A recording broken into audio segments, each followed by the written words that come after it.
అదే రొమాన్స్ నయనతార కోసం వెంకటేష్ ఒక పక్క, చిరంజీవి ఇంకో పక్క కొట్లాడుకుంటూ ఉంటే ఇంకోటి ముఖ్యంగా చెప్పాల్సి ఒకటి ఉందా, చిరంజీవి గారి ఫ్యాన్స్ అందరూ వెంకటేష్ గారి ఫ్యాన్స్ అందరూ బంధువులు అయిపోయారా? వాళ్ళ ఇంట్లో వాళ్ళు ఎంత పిల్లనిచ్చి పెళ్లి చేసుకోరు, వాళ్ళ ఇంట్లో వాళ్ళు వాళ్ళ ఇంట్లో పిల్లనిచ్చి పెళ్లి చేసుకోరు. వెంకటేష్ గారి ఫ్యాన్స్ చిరంజీవి గారి ఫ్యాన్స్ బంధువులు అయిపోయారు. ఇది కదా కావాలి మాకు. థియేటర్ లోనే పెళ్లి సంబంధాలు మాట్లాడేసుకుంటున్నారు. సినిమాలోనే బయట, సినిమా థియేటర్ లోపల, సినిమా హాల్లో కాదు. మీరు ఆ సినిమా చూడాల. మీరందరూ ఖచ్చితంగా ఈ సంక్రాంతికి ఈ సినిమా కానీ పోయారంటే కుల మొత్తం మర్చిపోయి అందరూ ఐకమత్యంగా ఒకటైపోతారు. పెళ్లి సంబంధాలు మాట్లాడుకుని మనం అంతా ఒకటే. మెగాస్టార్ ఫ్యాన్స్ అయినా వెంకటేష్ ఫ్యాన్స్ అయినా అందరూ ఒకటే. పాట డ్యాన్స్ ఇదో హుక్ స్టెప్, ఇది hook step, step step step అలా వేసాల పిల్ల. ఓ మిసాల పిల్ల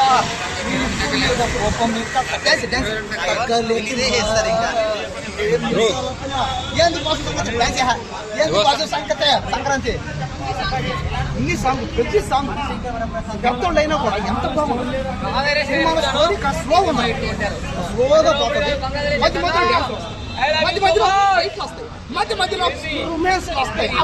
ఇది కదా కావాలి మాకు. 50 సంవత్సరాలు పైపడ్డా కూడా వాళ్ళు ఆంటీ అంటాడు.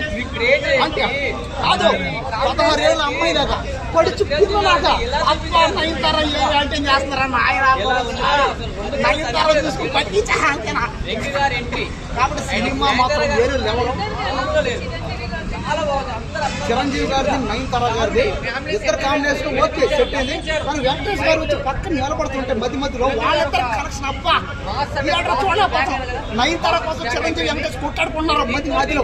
నేను పెళ్లి చేసుకుంటాను అబ్బా ఏముంది, ఇది కాదు మాకు కావాలని కొట్లాడుకుంటా.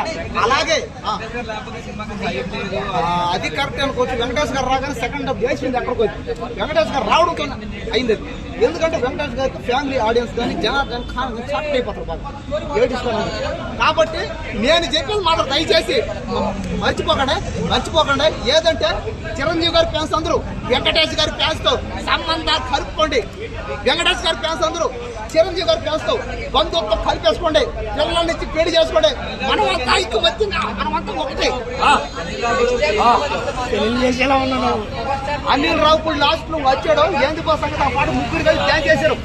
వెంకటేష్, అనిల్ రావుపూడి, చిరంజీవి.